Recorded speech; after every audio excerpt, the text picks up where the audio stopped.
An appeals court should overturn the U.S. conspiracy conviction of notorious Mexican drug lord Joaquin El Chapo Guzman because of claims that his anonymous jury flouted warnings to avoid media accounts of the case. A lawyer for Guzman urged a three-judge panel on Monday, catching the attention of at least one. In oral arguments before the Second U.S. Circuit Court of Appeals in New York, attorney Mark Furnich cited a news report that during deliberations jurors were exposed to salacious claims that were barred from the trial, including that Guzman sexually abused girls he referred to as vitamins that gave him.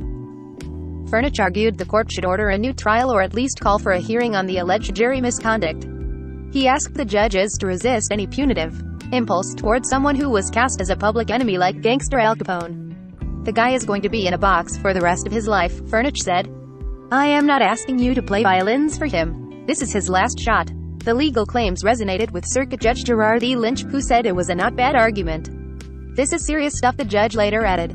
Assistant U.S. Attorney Hiro Mehta argued the lower court was right to reject the defense request for a hearing on the jury issue because there was no valid evidence of misconduct. He said the Vice News report, based on a post-conviction interview with a juror who wasn't named, amounted to hearsay and double hearsay. 2019, drug kingpin El Chapo sentenced to life in prison.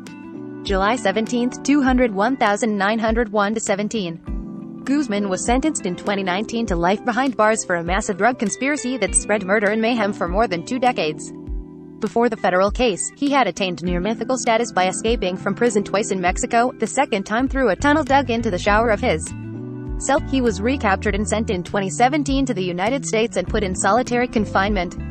At trial, Guzman's lawyers argued he was the fall guy for other kingpins who were better at paying off top Mexican politicians and law enforcement officials to protect them. The judges, while sounding open to the arguments about potential juror prejudice, showed less patience with another claim that Guzman's defense was unfairly hindered by the strict terms of confinement that were imposed in response to his reputation as an escape artist.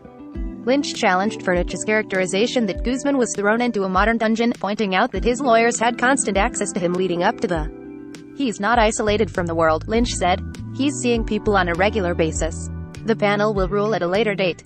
Breaking news emails. Be the first to know about breaking news and other NBC News reports.